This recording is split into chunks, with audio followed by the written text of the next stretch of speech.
listrik Badan Gizi Nasional. Berita BN News melaporkan, Kejaksaan Agung kembali bertindak tegas. Pada Jumat, tanggal 12 Juni tahun 2026, tim penyidik Jaksa Agung Muda Tindak Khusus menetapkan dan menahan Komisaris PT YAT, sebagai tersangka kasus dugaan korupsi dalam tata kelola program makan bergizi gratis di Badan Gizi Nasional, periode tahun 2025 sampai tahun 2026.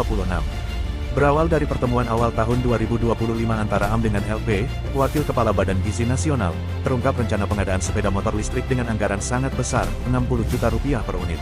Pengadaan ini ternyata tidak disusun berdasarkan kebutuhan nyata lapangan, melainkan sudah dikondisikan sejak awal. Meski perusahaannya tidak memenuhi syarat, bahkan belum memiliki bengkel atau dealer, tetap berkomunikasi aktif dengan pejabat pengadaan. Ia kemudian mengakuisisi perusahaan lain agar bisa lolos kualifikasi. Di balik proses itu, terjadi penggelembungan harga yang disengaja, di mana standar harga dan spesifikasi sudah diatur bersama pihak BGN demi keuntungan pribadi. Puncaknya, pembayaran penuh cair lewat dokumen berita acara serah terima yang dimanipulasi. Padahal, barang yang diterima tidak sesuai standar barang milik negara sesuai peraturan yang berlaku. Atas perbuatannya, kini ditahan selama 20 hari di Rutan Salemba Cabang Kejaksaan Negeri Jakarta Selatan, dan dijerat pasal berlapis tindak pidana korupsi. Langkah ini bukti nyata penegakan hukum tanpa pandang bulu, demi menjaga keuangan negara dan kesejahteraan rakyat. Demikian BN News melaporkan.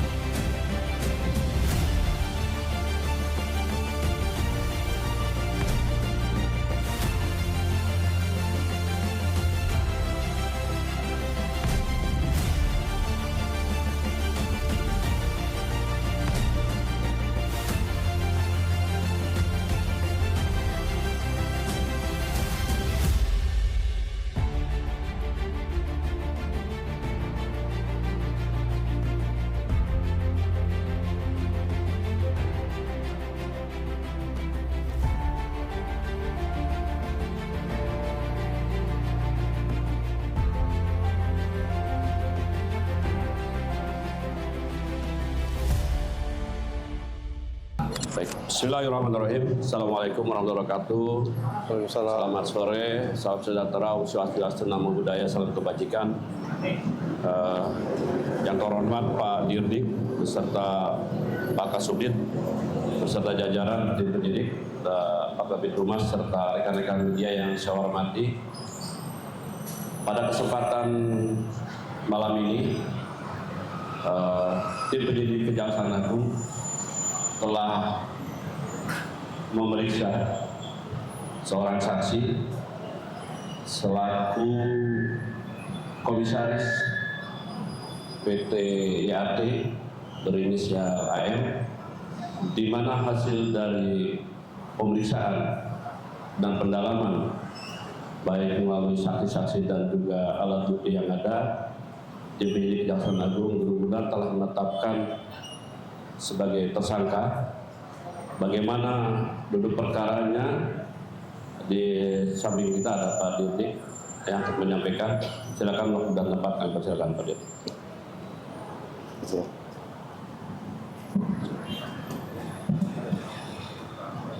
Terima kasih teman-teman semua.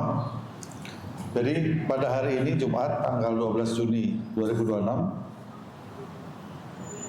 kami tim penyidik Badan Jampitsus telah melakukan pemeriksaan terhadap satu orang saksi atas nama saudara AM selaku komisaris PT YAT,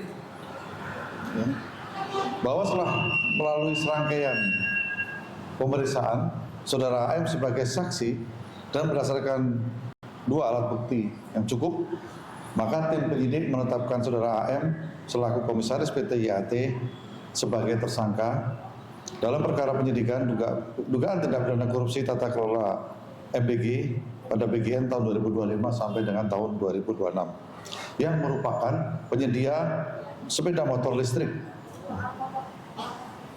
Dengan kasus posisi sebagai berikut, bahwa pada awal tahun 2025 saudara AM selaku komisaris dan pengendali PT YAT yang bergerak di bidang pengadaan barang dan logistik melakukan pertemuan dengan saudara LP yang menjabat selaku wakil kepala BGN dengan tujuan melakukan presentasi profil perusahaan dalam rangka mengerjakan proyek-proyek pengadaan barang di BGN. Selanjutnya setelah pertemuan tersebut, saudara M mendapatkan informasi mengenai pengadaan sepeda motor listrik di BGN. Bahwa kemudian saudara AM secara melawan hukum sejak bulan Februari 2025 melakukan komunikasi aktif dengan PPK untuk menindaklanjuti rencana pengadaan tersebut. Padahal PT YAT belum memiliki dealer atau bengkel aktif serta tidak memenuhi persyaratan, dan proses pengadaan pada saat itu juga belum dimulai. Bahwa oleh karena PT YAT tidak memenuhi syarat selaku vendor dalam pengadaan sepeda motor listrik, untuk memudahkan dalam memenangkan kegiatan pengadaan sepeda motor listrik tersebut, saudara AM bekerjasama dengan saudara AA dengan melakukan akuisisi PT ASE dan melakukan komunikasi aktif dengan para pihak pelaku pengadaan. Bahwa saudara AM secara melawan hukum melakukan penggelembungan harga atau markup untuk setiap unit sepeda motor listrik dengan tujuan mendekati pagu yang tersedia dalam pengadaan tersebut. Yang sebelumnya harga perkiraan sendiri atau HPS dan kerangka acuan kerja atau KAK telah dilakukan pengkondisian oleh pihak BGN dan tersangka. Bahwa saudara AM secara melawan hukum telah mendapatkan bayaran penuh 100% atas pengadaan sepeda motor listrik sesuai dalam berita acara serah terima yang telah dimanipulasi. Seolah-olah perakitan sepeda motor telah selesai dan sesuai spesifikasi, padahal harga dan spesifikasi motor listrik tersebut tidak sesuai dengan standar kebarang dan kebutuhan BMN. Tersangka disangka melanggar pasal 603 dan 604 KUHP, dan saat ini tersangka dilakukan penahanan selama 20 hari ke depan di Rutan Salemba, Cabang Kejaksaan Negeri Jakarta Selatan. Terima kasih.